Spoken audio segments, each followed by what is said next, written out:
I wonder when he started to look down on me. Before we got married, he was so kind and respected my opinions. Incompetent. Idiot. Moron.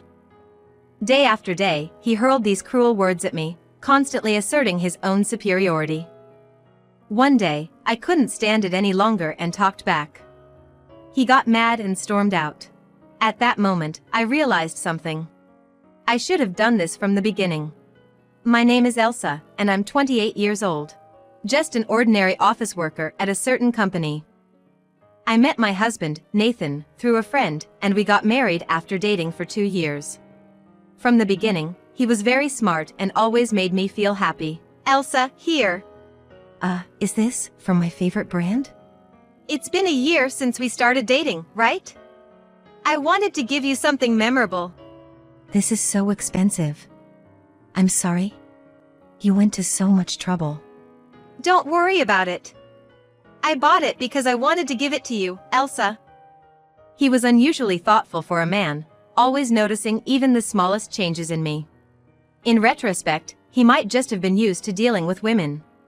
But for me, who had little dating experience, he was very attractive. Fair and kind to everyone, good at conversation. Friendly, well liked by everyone. However, that was just his public persona. A year after our marriage, the kind man he once was is gone. He seems to keep up appearances, but when he comes home, he becomes a domineering jerk. We both work, but I always do the housework. If I come home late because of overtime, or serve frozen food, he immediately scolds me. Hey, why is dinner frozen food? Sorry, I had to work late today, so I didn't have time to cook. Don't make excuses. You're such a failure. You can't even make a proper dinner. There's no point in saying that. I'm working too, you know? If you're to complain so much, maybe you can cook sometimes. Huh? What are you talking about? I'm the one allowing you to work.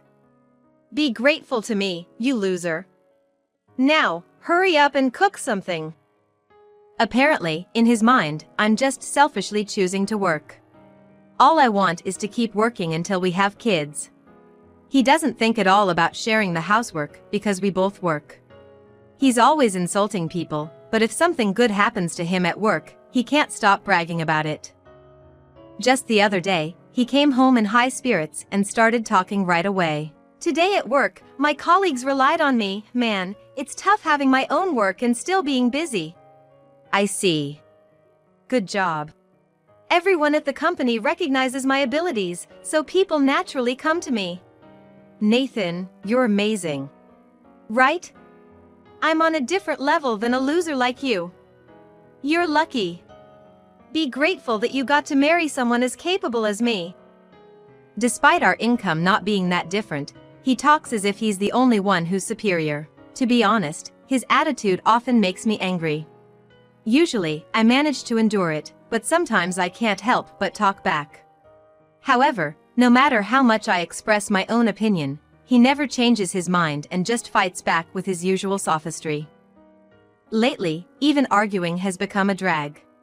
I've always enjoyed keeping a diary. When we first started dating, it was filled with happy stories, but recently it has become nothing more than a record of the verbal abuse and harsh words from Nathan.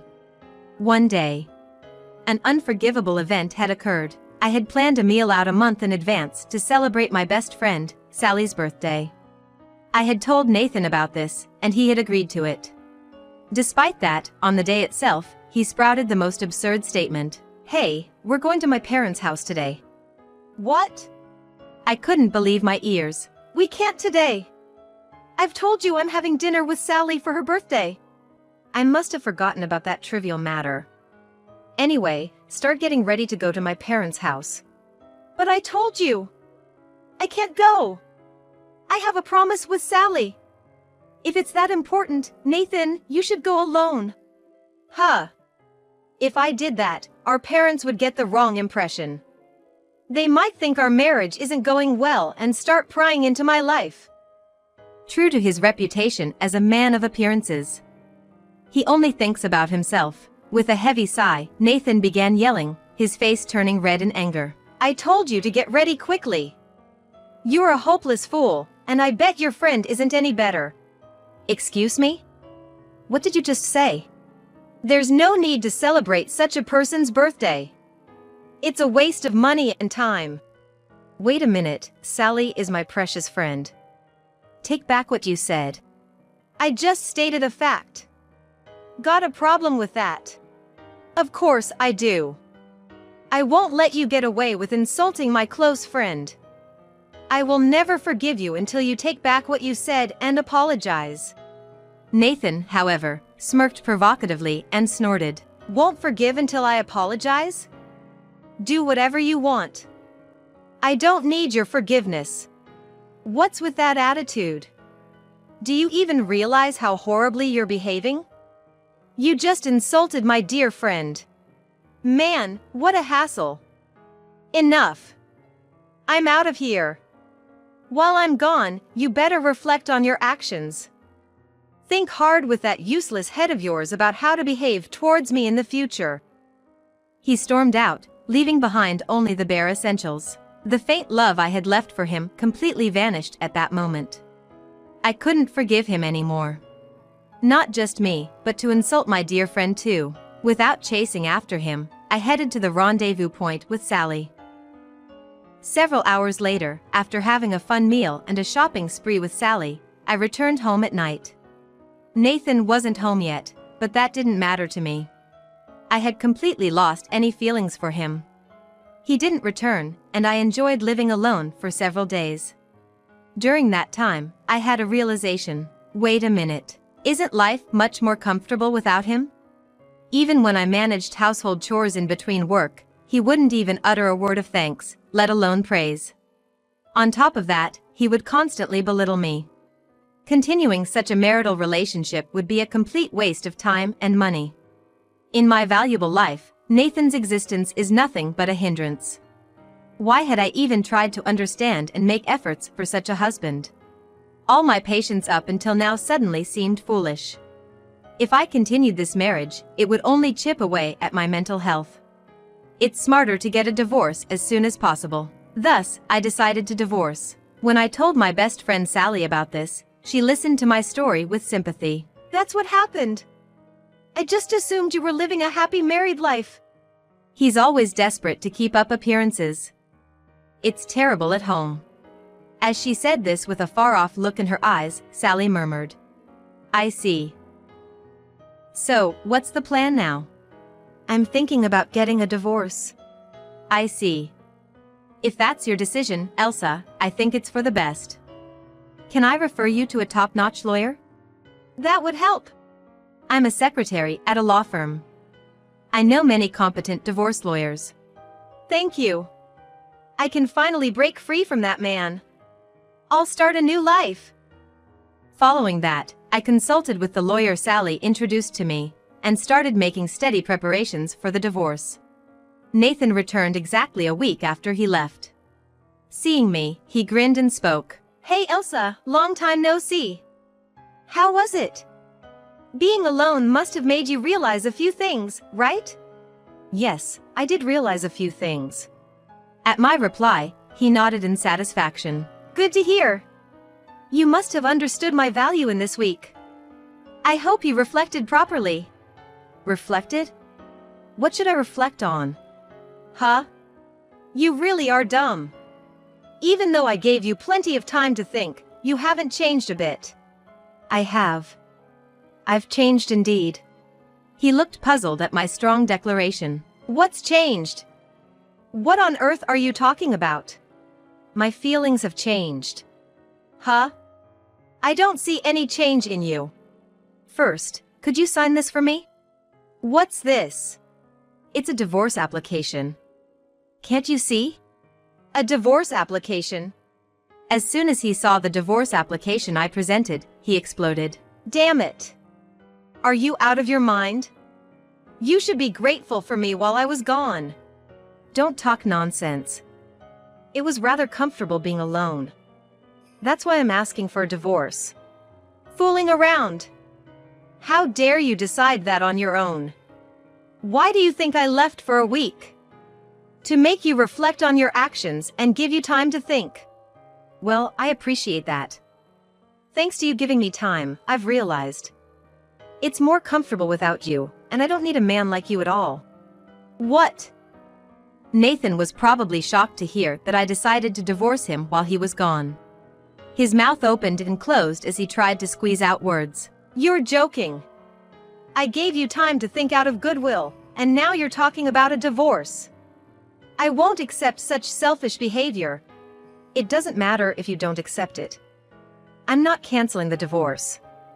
Plus, I'll get compensation at the divorce trial for the mental suffering you've caused me. Compensation in the divorce trial? Why should I pay? I've always told the truth. Do you think your oppressive remarks will be accepted? Even if it's the truth, it doesn't mean you can say anything just because we're married. Shut up.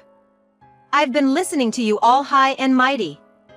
I won't pay a dime in divorce compensation, you hear me? Do as you please. Just remember, I'll have a lawyer on my side. Prepare yourself for that. Nathan started to shake, his face reddening like a volcano on the brink of eruption. He couldn't accept that the woman he had belittled for so long was now pushing him into a corner. Before long, he began to yell, spittle flying from his mouth. Enough of this. You should just listen to me. Who put these ridiculous ideas in your head? That good-for-nothing friend of yours? No. All decisions were made by me alone. Well then, you must be incredibly stupid. If you divorce me, you're just losing a capable husband. You're only setting yourself up for loss. It's quite something for you to say that. You're the only one who thinks you're capable. Why can't you see that? What did you say? All I need is for you to properly pay the divorce compensation.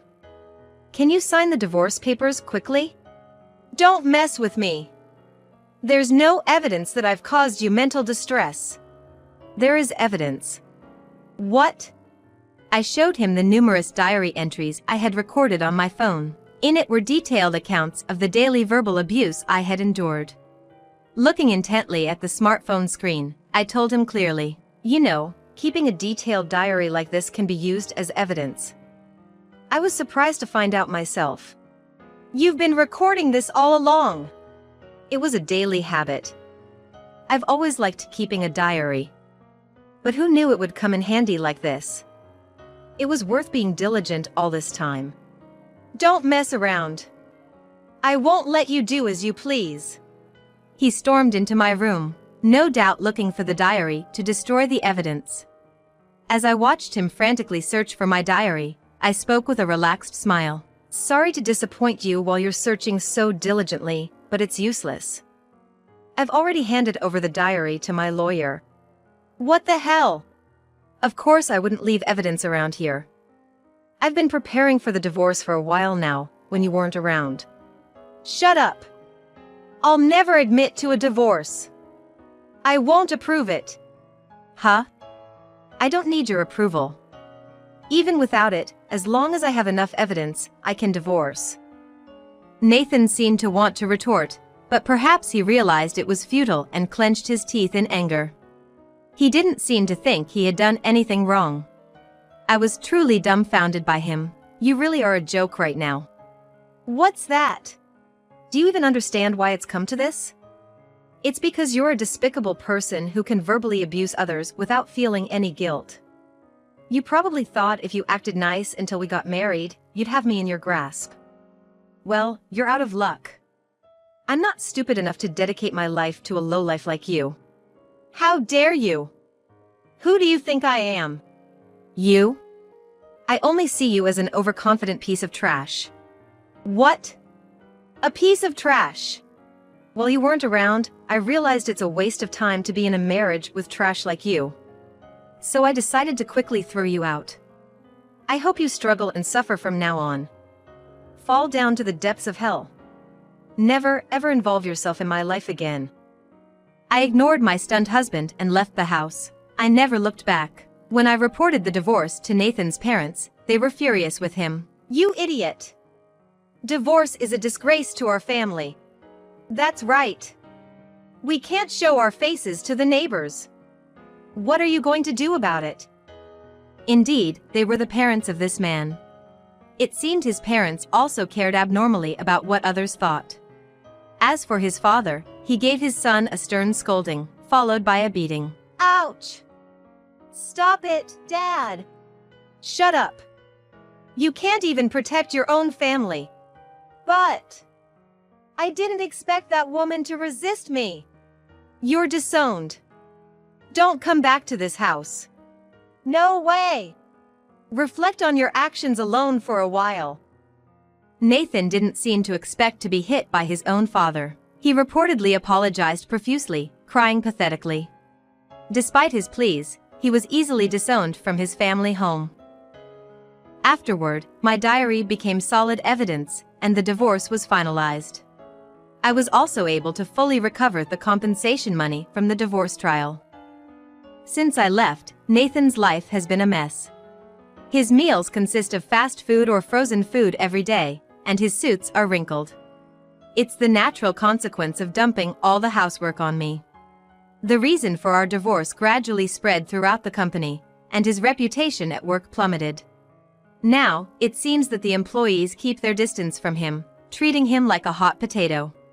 He was a man who used to brag about being relied on by his colleagues. He must be burning with regret inside. Honestly, it serves him right. On the other hand, after the divorce, I moved to a condo near the office, which made commuting easier. Being able to live without having to worry about his mood every day is the greatest joy. From now on, I plan to devote myself to work with renewed vigor. And someday, if I meet someone wonderful again, next time, I want to make a decision to ensure my happiness.